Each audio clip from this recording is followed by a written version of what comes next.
29. We're in December. Didn't get that second November, but we're in December. So we're going to finish the year. We're going to get 2 in December. How's everybody doing? You got that Christmas stress? Has it piled on? Are you trying to figure out your family situations, when you're going to see who? Do you find that it's getting harder now that we're coming out of the first few years of this pandemic, where it was just easy to not make any plans because we really couldn't, and everybody was good with it, but now it's coming back, and it's like we don't have that same excitement for getting together. It's all very exhausting. So we're going to try and do our best this year, but we are scaling back on the celebrations. We're trying to squeeze them in on different days, different visits. What was a night is just a lunch. That's just the way it is. I'm getting older. I can't be running around. I'm a product of divorce, and I've been running around for so many damn years, and I'm exhausted. I'm getting exhausted. I'm an almost 40-year-old man. But it's nice to have, everybody feels the same way about Christmas. It's nice and it's stressful, and it's like, fuck. You just don't know how to feel about Christmas. And yeah, I understand now why my dad had such issues with it when I was a kid. His birthday's close to it. That makes it even worse. And yeah, it's just like, I can't believe how fast Christmas came this year. I can't believe we've already got the tree. We got the tree early. We didn't go to a tree farm like we usually do because I don't know, that there's just an economic shakedown of all proportions right now, whether it's food or trees. I can't pay $110, $115, $150 for a tree that I have to cut down because of shortages or markup or whatever. It's kind of losing its allure. So we just went to a classic Lowe's. We went to a Lowe's on the last day of November, and we got a tree for $65, and it's a beautiful tree. It's a beautiful tree. It's sucking up water, about a liter a day still. So it's been up over a week. And if, I didn't have to drive super far and worry about the thing flying off my car. It was kind of nice to have the break. I'll still go to a tree farm if friends are going. I'm supposed to go on the weekend, but I'm just so glad I don't have to strap anything to the damn car. And now they're charging to wrap the trees up. They're $10 to wrap the tree up. That's insane. I've been doing this long enough to know that used to be free. $10. Man, that is a shake. That is a shiggity shake down. What else? I will say this. I've made a decision about how I'm going to do these 2 episodes now going forward in 23. I'm going to try and keep this episode to around the 20 minutes. When we rebooted this thing back in 2017, we were doing like 20-minute episodes. Those first episodes, 8 on, they were like 20 minutes, 25 minutes the most. So I'm going to do one that is around that length of time, and then I'm going to do a normal one that I usually do with the birthdays and everything and more than one topic. I'm just going to talk about one health news topic today. I'm going to keep the other shit low. I'm going to try to keep the opening turd to a compact size. I think the opening turd is my favorite part though, because you just kind of go over some of the things you see and you can't make sense of. And then you get into that fitness update. Next episode, we're going to go around December 20th, into the 20s of December. We're going to do the next episode, and we're going to talk about some New Year's resolutions. I've already kind of got mine. I've already made this decision a couple of weeks ago. I'm already 3 weeks into it. So I'll talk to you about it in the fitness update. So let's just wrap up a bit of this turd. Let's wrap it up and flush it a little bit before we get to the fitness update. But, the World Cup is back. I love the World Cup of soccer, FIFA World Cup. I don't know if you've watched the doc on Netflix about how corrupt FIFA is. It is fucking crazy. It's not shocking at all. I'm quite, it's nice to see like, oh yeah, like how they decide what country gets to host a World Cup. It's all these different federations that are in FIFA vote. And how do you get them to vote the way you want them to vote? Well, you buy them off. And that seems to be the main thing that has haunted FIFA for many, many a decade. And it seems like every FIFA Cup is corrupt. Every FIFA Cup has votes that are paid for. And Qatar is getting a lot of heat right now because their bid made no sense to win. They had no stadiums. They had no infrastructure, no hotels, nothing for, it was going to cost a lot of money. And then you had the States who has everything ready to go pretty much. It just seemed like a smarter thing. And then you hear about, well, Qatar had to build these stadiums, all the people that are dying. And it's kind of like Chernobyl. We'll never really know the full number of people who died. We finally got them to admit it's between somewhere in 400 to 500 people, but it's probably in the thousands because it's like these guys are building pyramids in 110-degree heat. They're just having heart attacks and dying, and they're not, maybe some of them aren't dying right on the job, but they're going back to their terrible working quarters where they have to go and sleep. Like it was like a gulag, and they're dying there. They're dying, it's killing them.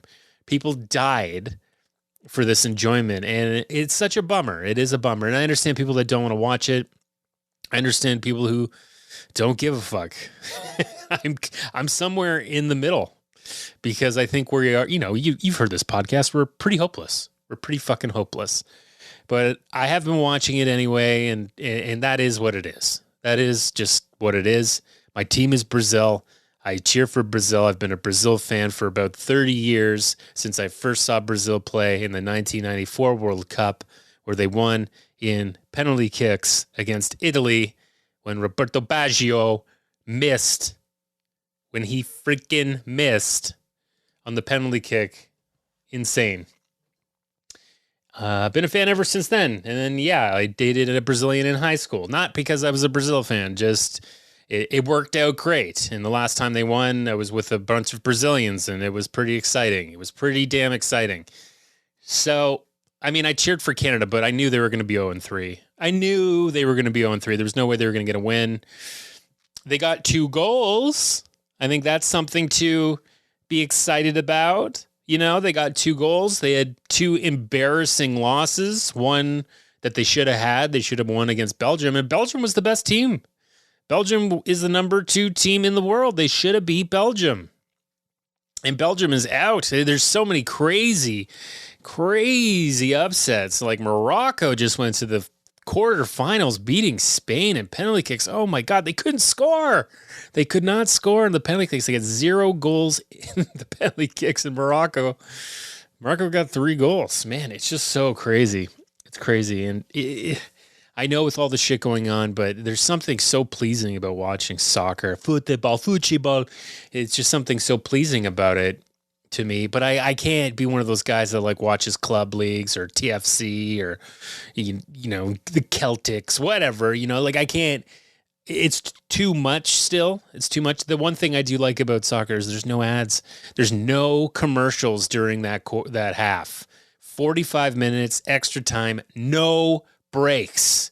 I friggin' love it. That is one of the nicest things because all I get with every other sport is commercials telling me to bet, telling me to go to Desjardins Insurance. Anyway, what else is going on in this opening turd? Kanye's losing his mind. I know we're all talking about Kanye. He's just gone. Well, if there was a line that he was dancing on, he swan dove off of that line. He's a bit crazy now. He's been crazy for a while, but the Hitler stuff, the Nazi stuff, wearing the gimp mask, going on Alex Jones, like he's just. Anytime I look at that guy, he's a guy that'll never look you in the eyes when he's talking. He's always going to be looking to the side of your head. That's the type of guy Kanye is. I can see it. Must be really fucked up to be his kids. Look at Kim Kardashian trying to get that divorce, and he won't even fucking show up. He won't show up to the courts. She's like, oh God, I just want to split our billions, okay? Kanye, yeah. What can you say? Mental health is a real problem, okay, people? It's a real syndrome, and we need to take it seriously. That's all I'll say there. I'd say that my life has been a little bit better since I blocked Elon Musk on all of my Twitter accounts. The Plugmaster General, and this is a Plugmaster General positive podcast. I'm always here for the Plugmaster General news, and if I see it in a news article or something, maybe I'll check up on it, but I don't want to see his dumb fucking posts, his tweets. I don't want to see any of that shit anymore. I want to, like you should with an owner of a company, I don't want to know that he exists. I don't want to know. Because I have to be on Twitter still. I don't know what the fuck is going on with the Twitter Blue, the verifications. I don't know what the hell's going on. I don't even know if it's for the other podcasts I do, if it makes any sense, because they're not verified. Are we just going to be, put into a waste bin? I don't know. But I do feel much better since I have gotten rid of the Elon Musk. I don't know. What else? Should I finish it off? I'll just say one last thing. I cannot believe how close the Herschel Walker Warnock runoff was in Georgia. America, what the fuck? What the fuck is going on that guy was so close to winning the Senate seat? It doesn't make any sense to me. It doesn't make any sense that something like that was about to happen. I thought we were past the Trumpism stuff a little bit, but it seems like it's just a long line that's lit that's going to a huge batch of dynamite. Can't wait to see what the next couple of years are like in that country. Yeah, that was just a little music sting. I like to throw in a little bit of that sometimes. Oh, that's what I'm looking for. Fitness update. All right, let's get to a quick fitness update. Look, so I was talking about my New Year's resolutions that we're going to talk about, and maybe in the next podcast, but that one that I've already started, and that is I am not eating pizza anymore until I hit some of my goals. And it's a pretty tough goal, so it might be a while before I eat pizza again. I'm already 3 weeks into it. I've already had one major test. My wife bought pizza the other day. She bought 2 boxes of some nice gourmet pizza. It was in the house forever. And I made myself not eat it. I didn't have a slice in hunger desperation. So pizza's banned. Pizza's banned. It really, my body's done with it. My body doesn't like it. It's like you need to get some Tim Allen Binford furnace for your metabolism before we go back to pizza. Because that's really what you need. You need like a Binford pizza metabolic destructor. Most people need that. Some people are just fine with it. They just fight through it. Some people have a much better system than I do. Obviously, mine's dying. So I've decided that I got to take that one off because it's just too hard on me. It's too hard on me. Hurts the digestion. It's not good for you. I know. It's the unfortunate thing. Pizza is terrible for you. Even if you got a little green pepper on there, okay? Like, that's not enough vegetables. It's just not. The other thing I'll say, I'm back on the bike. I haven't been walking as much. I really want to get back into the walking. I knew I would come to this problem because it's getting colder and, it's harder to get out there. But I'm back on the bike at least. I'm trying to get that, back to a 3 to 4 times a week. Trying to fit it into some busy days. Trying not to get started too late, but I've been sleeping in. I was just at like a friend gathering, so we'll see if I have COVID. Every time now that I go to a gathering, I wonder if a child or a friend has given me a disease. And a child was, finding the very back points of my throat and coughing in it that week, the weekend. So we're about 3-4 days in since that. I think I'd start feeling some symptoms by now. I think we all would be. I think I might be okay. I'm vaxxed. I'm flu vaxxed. I'm ready to go. I'm doing everything that I can. It's only a matter of time before I have to get a pneumonia vax or a shingles vax or whatever. I will be one of the cauliflower people. The cauliflower people. So I am, I'm not putting too much pressure on myself in December. I know it's a month that people drink a little more, and I'm not going to be so hard on myself, I ain't going to be so hard on myself. We're at the darkest points of the year. Shit's tough. You're getting all this existential crap in your head. Your fucking partner's not doing it. I'm not doing it. Everyone's all fucked up. Everybody's all fucked up. So you just gotta get your ass through it. And I think I've had my last physio for the year. I'm going to cancel my next appointment. I think I'm done. I've had 11 physio appointments this year since the horrid throwing out of the back in the spring. And I just always have a little bit of back pain now. I just have to accept that is a part of my life. There's this bit of pain. I'm going to continue to do some of the exercises that I learned, try to strengthen up that core. But I think I'm, getting to the point where I got to get on that dope sick. I'm going to have to get on that dope sick, or I'm just going to have to accept that I'm in a bit of pain all the time that is manageable until it's not manageable. And then I'm getting on that dope sick. Health news. News that is health related. Okay, we got one article that we're talking about today. And I need all the help I can against sunburns.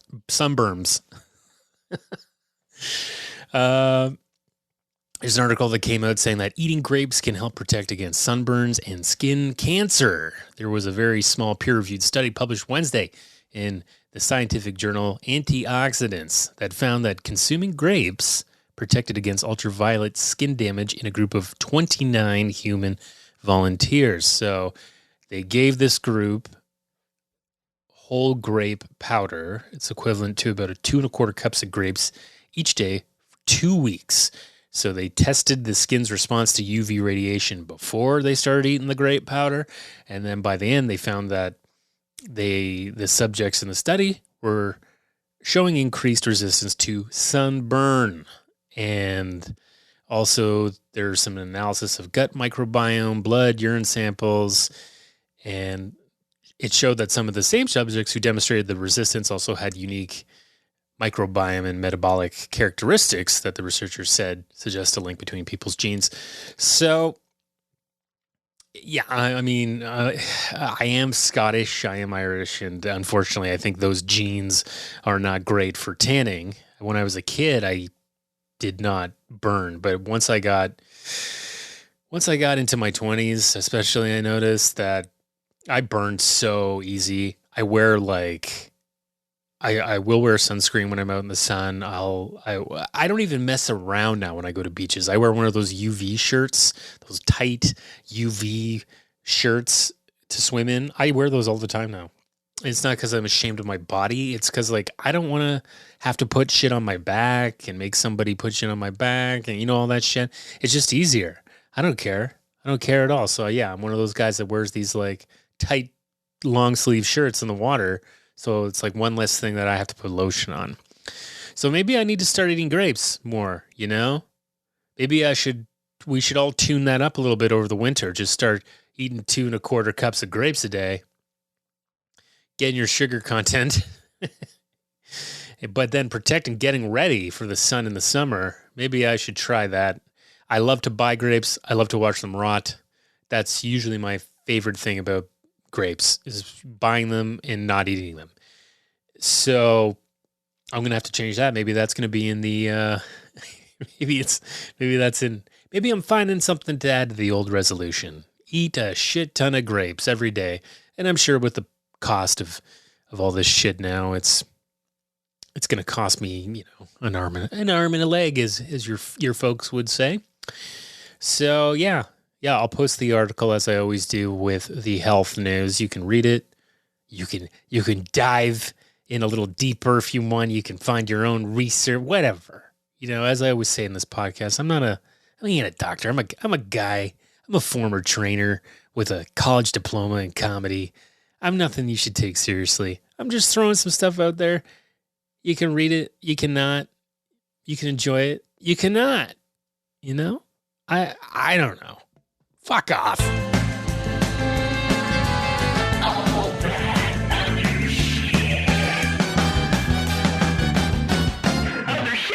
Okay, so we're around the time that I want to end. So we'll try to mix this shit up pretty quick, okay? There's a couple of things to talk about. I'm on a bit of an Anthony Bourdain kick. I'm reading more books this year, which is awesome.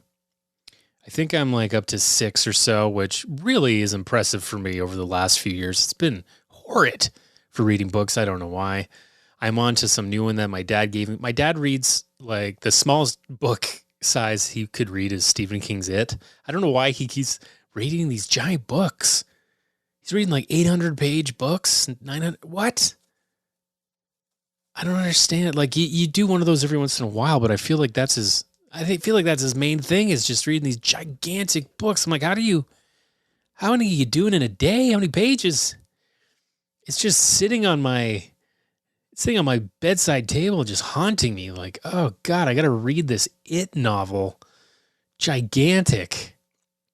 But I've been reading Bourdain. I read his famous book, Kitchen Confidential, and I read a version of it where he went back, and I think it was in like 2006. He wrote it in around 99, 2000. But in 2006, he read it, and then he made all these notes in it that were like little like, footnotes and stuff. Like he actually wrote in them with marker. So it was kind of interesting because like he's such a cocky guy that it's nice to see him coming back and being like, oh yeah, this isn't true. This is stupid. He hadn't traveled at all and done all his shows and stuff when he wrote that book. He was still a chef.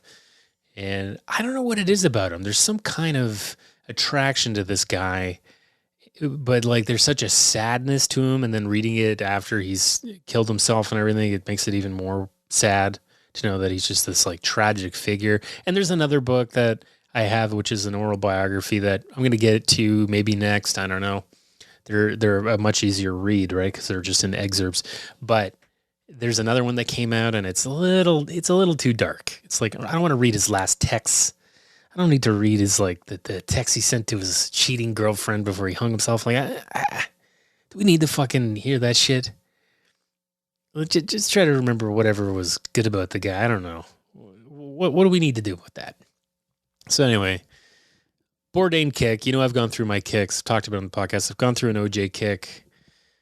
Tragic figures. I like to go down the tragic figure wormhole. But the last thing I will say before we wrap this up is we've talked about him before. The Liver King is in the news. The Liver King is someone that only eats organs and he's super ripped. And everyone's like, are you on steroids? And he's like, I am not on steroids. This is just me living like our ancestors lived. And if you live like our ancestors, you'll look like this too. You work out hard, all this shit. And every single person who's ever done steroids or is more involved with working out, they were like, there's no way he's not doing steroids. And then just recently, after years of him saying that he did not use steroids, an email was linked of him like saying all the steroids he does, and he's trying to get more steroids. Does a ton of steroids, and then he did some dumb video where he's like, "Yes, I do steroids every day." I'm sorry. He's such a yahoo, that guy. It's like the other Dr. Carnivore or whatever the hell. There's like a couple guys that are just eating these friggin' meats, And it's just, there's so many bullshitters out there. I don't know how people fall for this stuff. So Liver King, listen, if you're pricking that ass, you just got to own it a little bit. You know what I'm saying? Just fucking own it a little bit. And we see that you're ripped. We're proud of you for being ripped, and you don't wipe because you don't eat any fiber or something, and you don't need to wipe and all this shit. But yeah, you're juiced up. You're juiced up like an 80s monkey, okay? So that's pretty much it. That's it. That's a short and sweet. Make sure it sound right, boy. 25 minutes in the can. I'm going to come back at you in the end of December. We're going to finish it up. We're going to get episode 90, and then we're going to hit 100 by June. That's pretty freaking exciting. Well, try not to stress too much. Don't freak out about the plans.